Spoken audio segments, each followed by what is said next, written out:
There are moments when time seems to stop, when routine turns into chaos, and every heartbeat becomes a countdown to survival. January 15th, 2009 was one of those moments. It was a cold Thursday afternoon in New York City. A winter haze hung over the skyline and the Hudson River glistened like a sheet of steel beneath the gray sky. Inside LaGuardia Airport, passengers hurried through gate C15, clutching boarding passes, coffee cups, and carry-on bags. For them, this was just another ordinary flight. U.S. Airways Flight 1549 was bound for Charlotte, North Carolina, a short, uneventful journey that should have lasted less than 2 hours. The aircraft, an Airbus A300 and 2214, tail number 906 US, reliable, trusted, and flown thousands of times before. In the cockpit sat Captain Chesley Sully Sullenberger, calm, confident, with nearly 40 years of flying experience. Beside him, First Officer Jeffrey Skiles, skilled and sharp, preparing for his very first flight on the A320 after weeks of simulator training. As passengers took their seats, a soft snow drifted outside. A mother helped her child buckle in. A businessman scrolled through his emails. A young couple whispered about their weekend in North Carolina. No one knew that fate had chosen them for one of aviation's most extraordinary stories. At 3:24 p.m., air traffic control cleared flight 1549 for departure. The twin engines of the Airbus came alive, a deep, mechanical roar that echoed down the runway. The plane began to roll. The captain's hand was steady on the throttle. Yvonne, rotate. The nose lifted gently. The city fell away beneath them. Manhattan stretched out like a postcard, rivers glimmering, skyscrapers slicing through the clouds. Inside the cockpit, everything was routine. The crew climbed smoothly through 1,000, 2,000, then 2,800 feet. And then, the unthinkable. A sudden dark blur rushed past the windshield, dozens of large birds soaring directly toward the aircraft. Before either pilot could react, a violent series of thuds slammed against both engines, the cabin filled with the smell of burning fuel and smoke. Thump, thump, thump, thump, thump. The right engine coughed once. The left engine screamed, then silence. Birds, Skiles shouted. We got birds, both engines. Sully replied, voice low, calm, but urgent. Every warning light in the cockpit came alive. Power dropped instantly. The Airbus began to lose altitude. Sully's instincts took over. My aircraft, he said. Your aircraft, Skiles confirmed, taking his hands off the controls. Below them, Manhattan. Bridges, buildings, millions of lives, and an aircraft that had just become a glider. Air traffic control's voice crackled through the radio. A Cactus 1549, contact New York departure. Sully switched frequencies.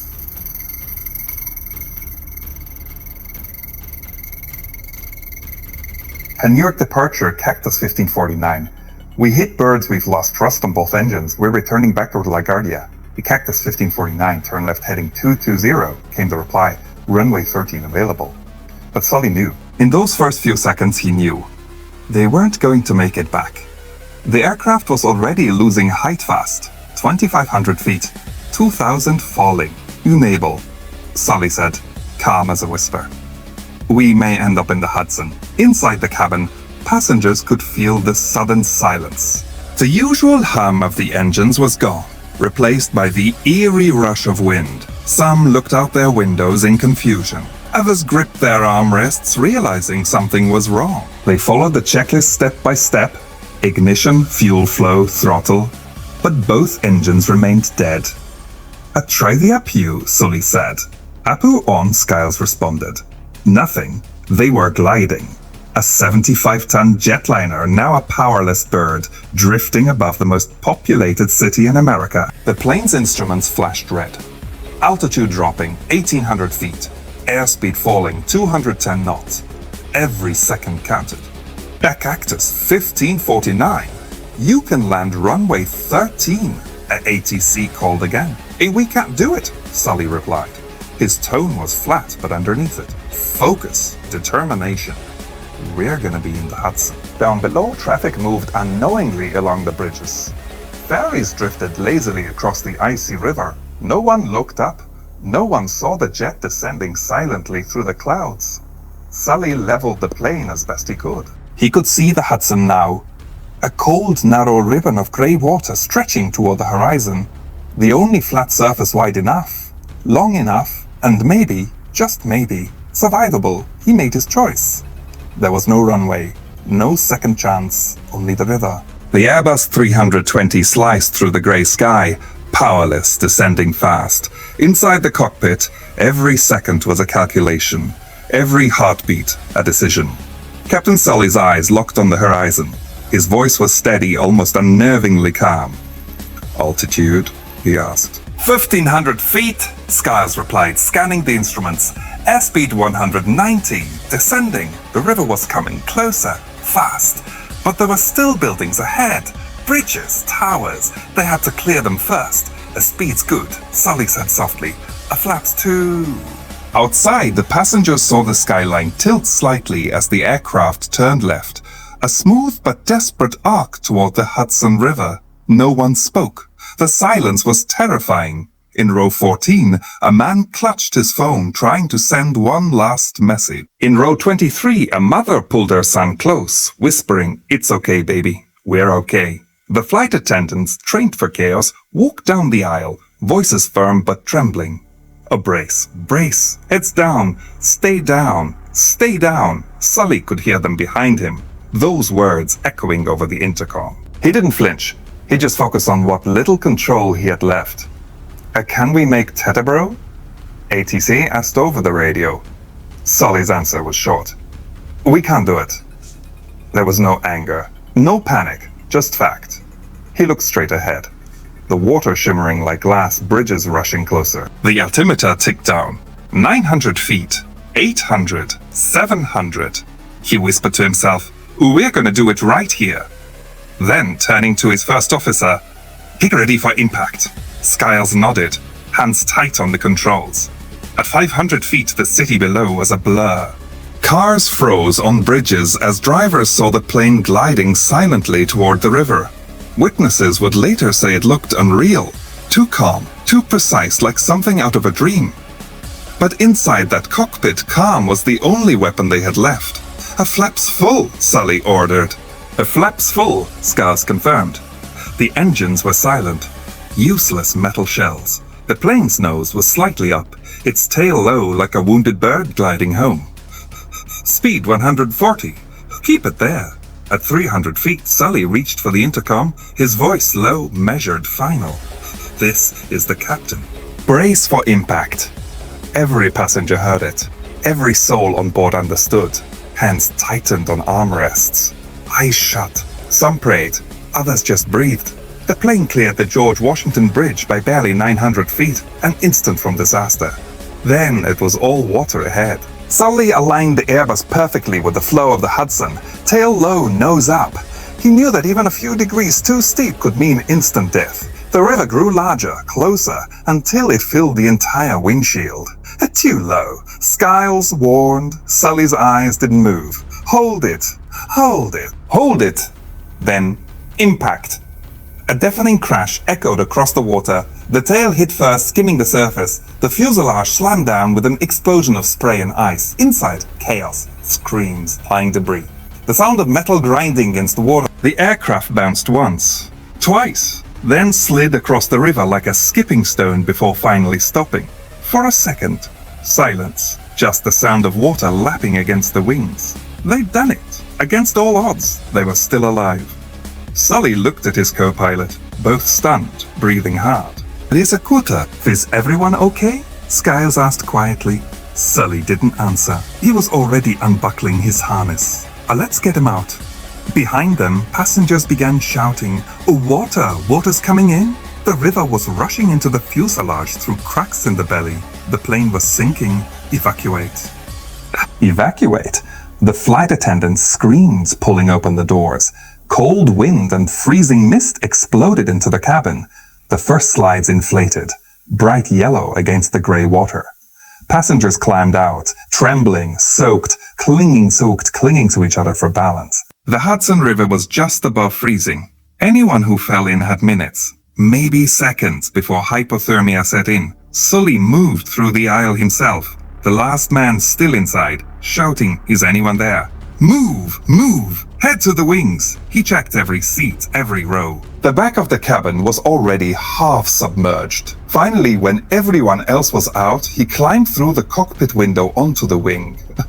The cold hit him like a wall, but he didn't care, because the impossible had happened. He had landed a jetliner in the middle of New York City, and 155 people were still breathing. For a few seconds after impact, no one moved. The shock was too immense. Then reality hit.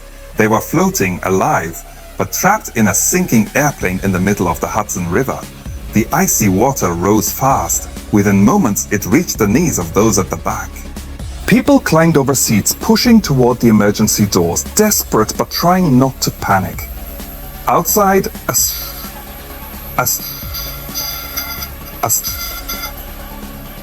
strange silence hung over the river. The city's noise faded beneath the sound of sirens and wind from the bridges and riverbanks. A commercial airliner was sitting in the water, intact, smoke rising from its tail. Ferry captains nearby heard the emergency radio call. Aircraft down in the Hudson. Possible survivors? Without hesitation, they turned their vessels toward the floating jet. Inside, passengers crawled onto the wings, shivering violently in the freezing air. Some stood barefoot on the slippery metal, their clothes soaked through. Others held hands, praying, crying, or just staring blankly across the grey river. A woman in row 20 later said she looked up at the sky and thought, "This can't be real. Planes don't land on rivers." But they did. And somehow, they had survived. Within minutes, the first ferry arrived. The Thomas Jefferson, captained by Vincent Lombardi. He saw people standing on the wings, waving frantically. He eased the ferry alongside the plane, careful not to tip it. Crew members threw ropes, life rings, anything that could help pull people aboard. "Come on, grab my hand," they shouted. Passengers were lifted onto the ferries, their faces blue from the cold. Some could barely walk, others cried uncontrollably. They had escaped death by inches. From the cockpit window, Sully watched every last person being rescued. He refused to leave until the last passenger was safe. That was the rule. The captain is the last to leave his ship. Finally, when all 155 souls were accounted for, he climbed down onto a rescue boat, the last man off Flight 1549.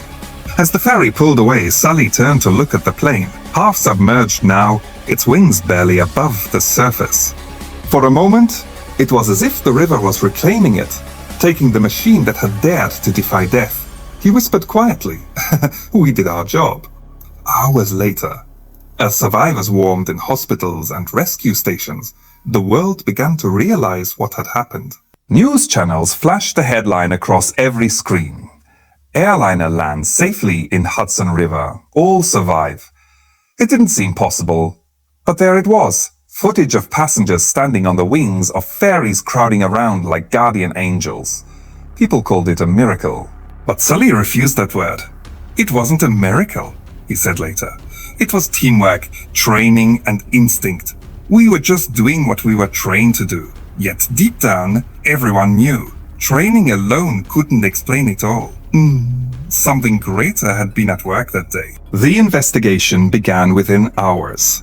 The National Transportation Safety Board, NTSB, gathered evidence, black box data, cockpit recordings. They ran simulations, dozens of them. Every time, the computers suggested Sully could have made it back to LaGuardia or Teterboro. But Sully wasn't convinced. He told them, "You're starting those simulations too soon. Give those pilots the same time we had to recognize the failure, make a decision, and act." When they adjusted the timing, even by a few seconds, every simulated flight crashed before reaching land. That was the moment the investigators understood. Sully had made the only decision that could have saved them all. His calm, his precision, his refusal to panic. That's what made the difference between tragedy and survival. Months later, Sully stood before Congress. He didn't look like a hero, just a quiet man, steady, humble, but behind him sat 154 people who owed their lives to his decision. He told them, "I've been called a hero, but I don't feel like one. I simply did my job."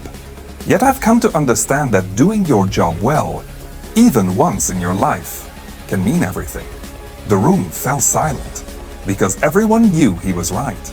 As time passed, the Airbus A320 was lifted from the Hudson.